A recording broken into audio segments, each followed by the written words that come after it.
Olá, amigos! Aqui estamos nós para darmos sequência a esse assunto muito importante para a igreja nos nossos dias. Estamos aqui no nosso Teologando, em que trazemos sempre assuntos relevantes, assuntos polêmicos e também dicas de homilética, de hermenêutica, para que você se envolva mais e interprete melhor a palavra de Deus. Estamos então dando sequência ao tema tatuagens e inserindo aqui piercings e afins. Não falamos apenas especificamente do uso da tatuagem ou de piercings, mas daquilo que altera o seu corpo. Alargadores de orelha, pessoas que implantam bolinhas no braço, pessoas que cortam a língua ao meio, pessoas que implantam chifres na testa. Há muito por descobrir nesse nosso estudo. Peço a você que não deixe de compartilhar, dar o seu like, se inscreva, para que você sempre receba as notificações, ok?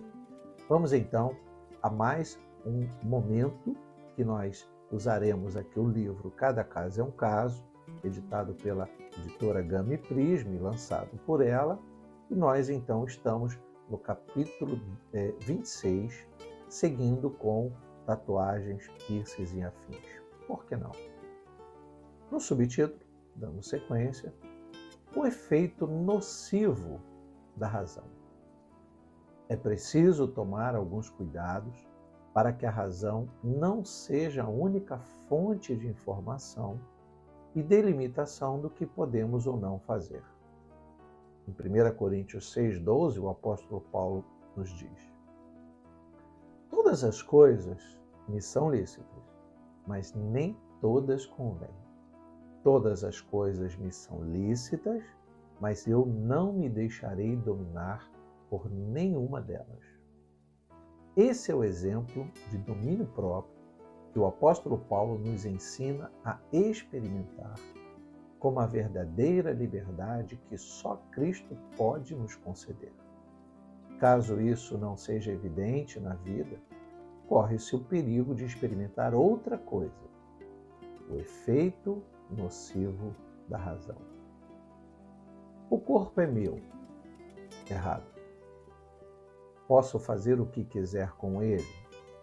Certo. Tenho maioridade, então decido? Certo. O que eu fizer aqui, morre aqui. Errado. O Salmo 42, verso 7, nos afirma que um abismo chama outro abismo. Drogas leves abrem portas para drogas mais pesadas.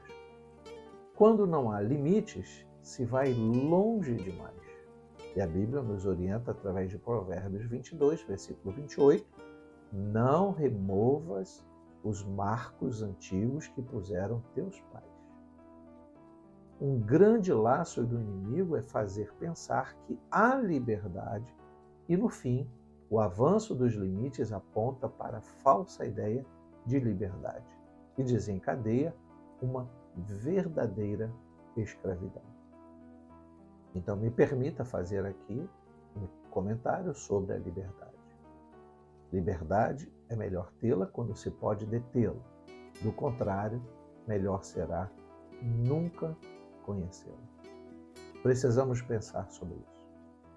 A autorização legal de se fazer uma tatuagem por conta das leis do nosso país não é necessariamente a liberdade que devemos ter e usufruir. Liberdade de dizer não àquilo que é modismo é verdadeiramente uma liberdade. Quando alguém criticando uma vida cristã em santidade, alguém secular, alguém sem um compromisso com a igreja e suas doutrinas, me diz: você é escravo da sua religião porque você não pode beber, não pode fumar. Você não é livre. Eu respondo: pelo contrário, tudo me é lícito, mas nem tudo me convém. Eu tenho a liberdade para beber ou para fumar, ou para qualquer outra coisa. Diante das leis dos homens, eu tenho essa liberdade. Mas diante da lei de Deus e do compromisso que eu tenho de viver uma vida em santidade, desejando alcançar a minha salvação, que não posso me envolver com os escândalos dessa vida, que não devo ser pedra de tropeço para ninguém, que eu devo ajudar os mais fracos. Então, eu repenso naquilo que eu tenho liberdade para fazer e não faço. Isso é liberdade. Daí eu devolvo a pergunta. E você, que, por exemplo, é viciado em cigarros, tem liberdade de dizer hoje eu não fumo mais? Você que usa drogas, tem liberdade para dizer nunca mais usarei drogas? Se fores viciado, não tem liberdade. É um escravo. Com a tatuagem, não é diferente. Muitos alegam uma pequena tatuagem e, ao fim, estão todo o corpo está tatuado. Estão tatuados da cabeça aos pés. Devemos pensar nisso. Vamos prosseguir então com o livro que traz o subtítulo Diversos Pontos de Vista. Mesmo usando por base a Santa Palavra de Deus, encontramos diversos prismas que nos ajudarão a compreender melhor o quanto devemos ser cuidadosos antes de decidirmos ou acharmos que não tem nada a ver uma pequena e inofensiva tatuagem, ou mesmo um minúsculo piercing. Quem sabe uma sutil modificação no corpo, simplesmente para ficarmos diferentes. Então vamos aos pontos de vista. Ponto de vista legalista. Estaremos falando sobre esse ponto de vista. Deus havia estabelecido parâmetros para o seu povo desde que experimentaram a libertação da escravidão egípcia. Em Levítico 19, versículos de 26 a 28, está escrito: Não comereis alguma coisa com sangue, nem algorareis, nem adivinhareis. Não cortareis o cabelo em redondo, nem danificareis as extremidades da barba. Pelos mortos não ferireis a vossa carne, nem fareis marca nenhuma sobre vós. Eu sou o Senhor. Não era apenas um capricho do Senhor, mas um alerta à santidade. Os hábitos e símbolos que o Senhor os orientara a não fazer era para que fossem verdadeiramente um povo livre, pois tudo aquilo levava-os à escravidão. Deus estava novamente orientando-os a tomar decisões quanto às suas vidas, sem se esquecerem que leis são estabelecidas para inibir o avanço para uma área ainda obscura aos olhos humanos, mas que aos olhos de Deus é transparente. Mesmo Deus usando um símbolo pagão para momentaneamente libertar alguns do seu povo, o restante que não participou do episódio acabou por transformar a libertação em escravidão. Está escrito em Números 21, versículos 8 e 9. Disse o Senhor a Moisés: Faze uma serpente abrasadora, põe-na sobre uma haste, e será que todo mordido que a mirar viverá. Fez Moisés uma serpente de bronze e a pôs sobre uma haste. Sendo alguém mordido por alguma serpente, se olhava para a de bronze, sarava. Também, em 2 Reis 18, de 1 a 4, começou a reinar Ezequias, fez ele o que era reto perante ao Senhor, segundo tudo o que fizera Davi, seu pai. Removeu os altos, quebrou as colunas e deitou abaixo o poste ídolo, e fez em pedaços a serpente de bronze que Moisés fizera, porque até aquele dia os filhos de Israel lhe queimavam incenso e lhe chamavam Neustã.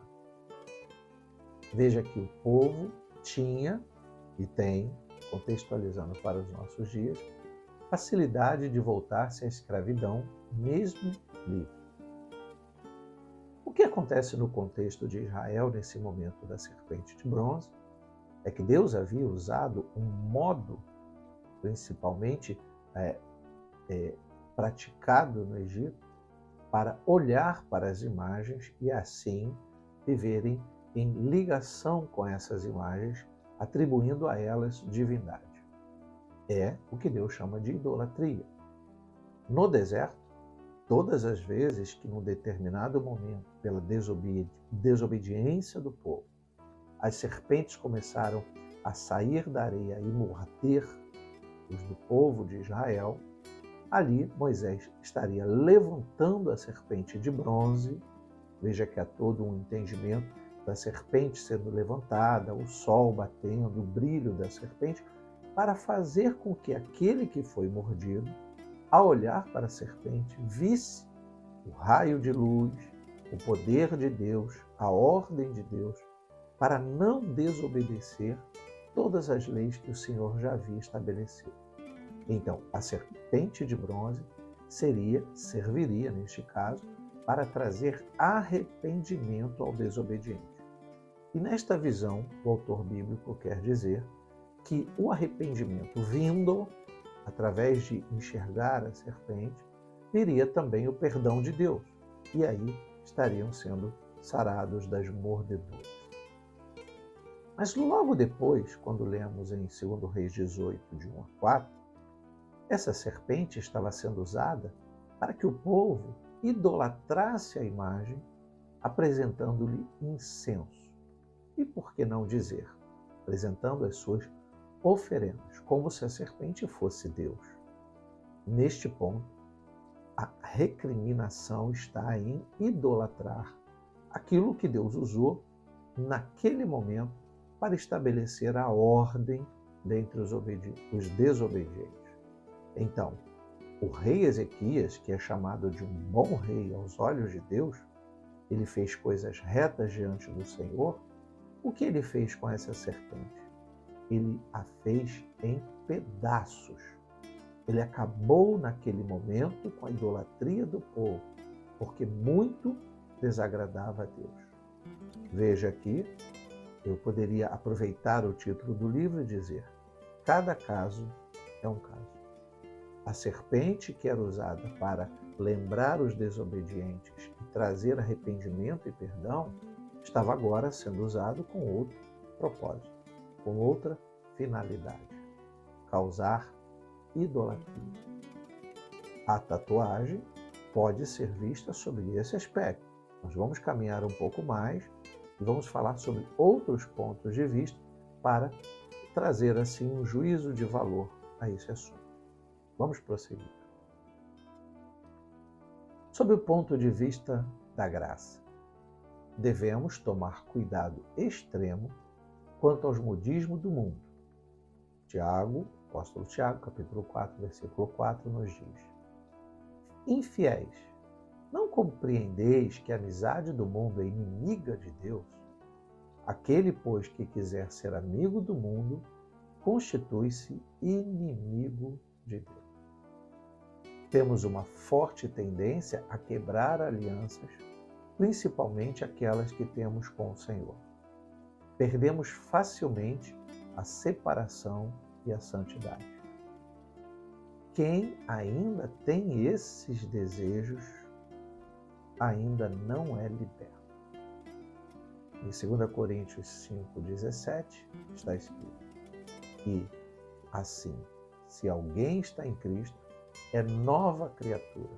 As coisas antigas já passaram, eis que se fizeram novas. Em Gálatas 4:9 está escrito algo muito interessante que pode nos ajudar a não nos mantermos nos rudimentos desse mundo. Mas agora que conheceis a Deus, ou antes, sendo conhecidos por Deus, como estáis voltando outra vez aos rudimentos fracos e pobres, aos quais de novo quereis ainda escravizar-vos? Olha que pergunta interessante. Como aquele que agora vive novidade de vida ainda pensa em ter práticas do tempo de escravidão. Adquirirmos, melhor dizendo, a salvação, crendo em Cristo, não representa a libertação total da velha criatura. Será preciso um caminhar com Cristo para haver uma libertação gradual. A marca exterior vai refletir o seu interior. Às vezes, essa marca no corpo mata. Está escrito em 2 Coríntios 3:6. O qual nos habilitou para sermos ministros de uma nova aliança, não da letra, mas do Espírito. Porque a letra mata, mas o Espírito vivifica. A letra no sentido de registro, conhecimento, sabedoria. Veja aqui a razão como está imbuída nesse contexto. Paulo, ao se referir à letra, como tudo o que se escreve, registra ou mostra-se visualmente, mesmo saindo do âmbito da lei judaica, acaba por apontar para os símbolos. Tais símbolos que escolhemos para voltar à nossa imagem exterior, apaga a imagem do homem interior que, agora transformado, deve prevalecer no querer de Cristo.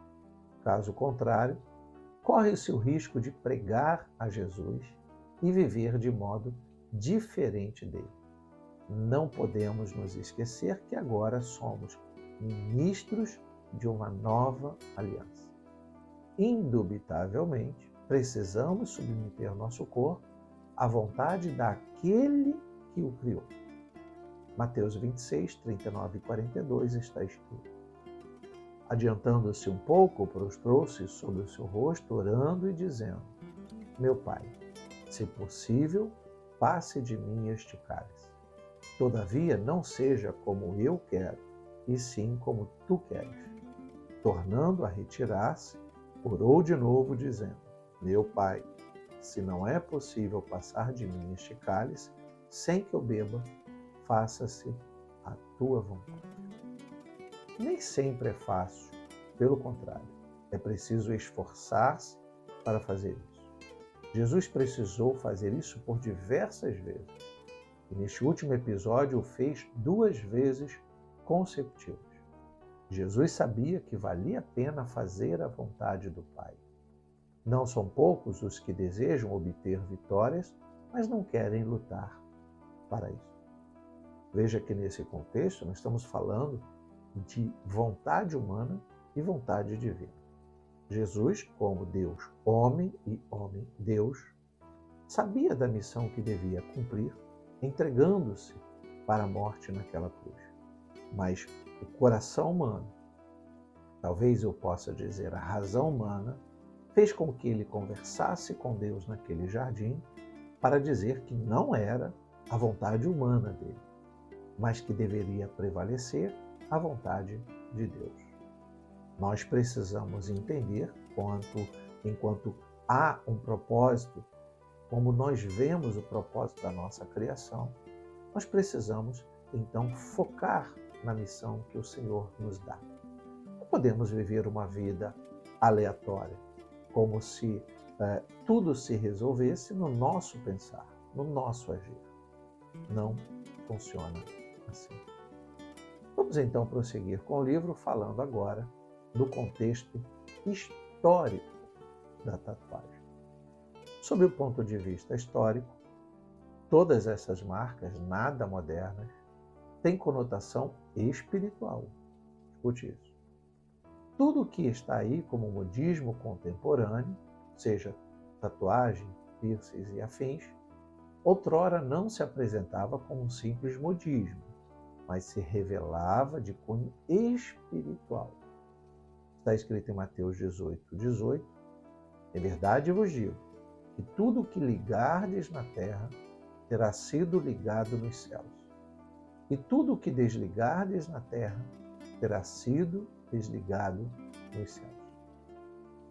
Entendemos que o que foi desligado nos céus está ligado a outra esfera, também espiritual. Ou seja, o âmbito não deixou de ser espiritual, porém agora ligado está a culto, sabe-se lá a quem. O que hoje entende-se por cultural, na questão da tatuagem, sempre foi tratado por Deus como cultual. Devemos pensar mais sobre isso. O quanto uma tatuagem é apenas cultural e não é cultual, não presta culto, não apresenta o seu culto. Diversos povos, antigos e modernos, usavam e usam, neste caso, as marcas no corpo como uma forma de cultuar os seus deuses. A marca era tão usada no passado que até os hebreus foram orientados a se marcar para manter aliança com Jeová, o Senhor Criador, sob pena de morte aos desobedientes. Está escrito em Gênesis 17, 10 e 14. Esta é a minha aliança, que guardareis entre mim e vós e a tua descendência. Todo macho entre vós sereis circuncidado. O incircunciso que não for circuncidado na carne do prepúcio, essa vida será eliminada do seu corpo. Quebrou a minha aliança. Uma releitura sobre esta ordem, através da graça de Jesus Cristo, revelou que a marca mais importante está intrínseca no coração e não se trata de algo visível, como já não era. A marca da aliança na antiga lei era o corte no prepúcio do menino. Não era visível. As pessoas participavam do ritual, todos viam o corte do prepúcio e depois ele vestia-se e isso não era mais mostrado. Não era visível aos olhos humanos. Veja que a tatuagem vai se tornando então um modo de visivelmente manter-se diferente e, quem sabe, aliançado. Aliançado com uma ideologia, aliançado com o modismo, ou aliançado com aquilo que se pretende mostrar. Quem tatua, por exemplo, o escudo do seu time de futebol no seu corpo, ele está dizendo a todos e mostrando isso de uma forma muito clara, muito visível, que ele torce por aquele time, que ele faz parte daquela torcida. Quem tatua, então, por exemplo, símbolos, né, que não são tão conhecidos, também deve estar dizendo alguma coisa. Está escrito em Romanos 2, 28, 29. Porque não é judeu quem o é apenas exteriormente, nem é circuncisão a que é somente na carne. Porém, judeu é aquele que o é interiormente, e circuncisão a que é do coração, no espírito, não segundo a letra, lembra aí, marca, e cujo louvor não procede dos homens, mas de Deus. O louvor que se busca através da marca exterior é o louvor dos homens, ou o reconhecimento através dos comentários, e jamais do próprio Deus, porque vivemos num tempo em que o parecer humano importa mais que o parecer divino, esse tempo que nós vivemos. Isso revela tamanha falta de vigilância às ordens do Senhor. Em Filipenses 3, 2 e 3 está escrito: acautelai-vos dos cães, acautelai-vos dos maus obreiros, acautelai-vos da falsa circuncisão, porque nós é que somos a circuncisão. Nós que adoramos a Deus no Espírito e nos gloriamos em Cristo Jesus e não confiamos na carne. Veja que nós podemos perceber nesse mundo moderno muitos cristãos que se tatuam, algumas seitas que inclusive recomendam, incentivam e até obrigam a tatuagem para dizer que estão aliançados com Deus ou honrando ao seu Deus. São teologúmenos. São aqueles que não são dotados de um conhecimento, de uma revelação da palavra de Deus e acabam fazendo o que eu acho. Isto é muito perigoso. Voltando ao livro. Estamos tratando de uma prática totalmente pagã e de cultura duvidosa, ou seja, cultual. Em 1 Coríntios 10, 20 e 21 está escrito: antes, Digo que as coisas que eles sacrificam é a demônios que as sacrificam, e não a Deus. E eu não quero que vos torneis associados aos demônios. Não podeis beber o cálice do Senhor e o cálice dos demônios.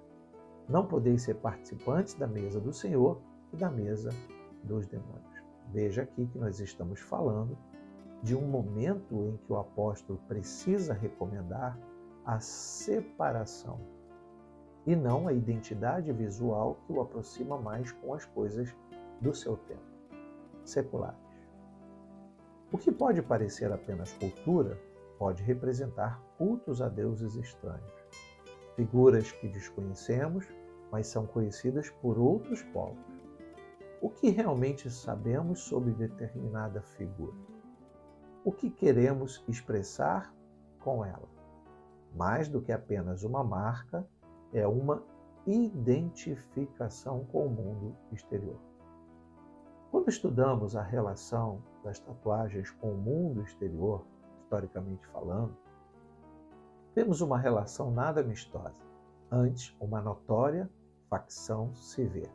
Relação com a tristeza, saudade, tribos, gangues, rebeldia, uma marca territorial. Uma verificação, no mínimo preocupante, se dá quando observamos as tatuagens e brincos relacionados com os prisioneiros e escravos dos seus donos, para não serem confundidos com os homens livres. Hoje há a inversão desses valores. Na Segunda Guerra Mundial, os nazistas tatuaram os judeus que posteriormente seriam mortos, uma celebração à morte. Enfim, a tatuagem no decorrer da história jamais foi ligada a coisas boas, senão às malignidades e aprisionamentos. Bom, vamos encerrando aqui mais um pedacinho do nosso estudo sobre tatuagens. Na próxima semana, espero ver você por aqui para darmos sequência. Estaremos falando sobre o ponto de vista moral da tatuagem. Até lá, se Deus quiser. Que o nosso Deus te abençoe rica e abundantemente.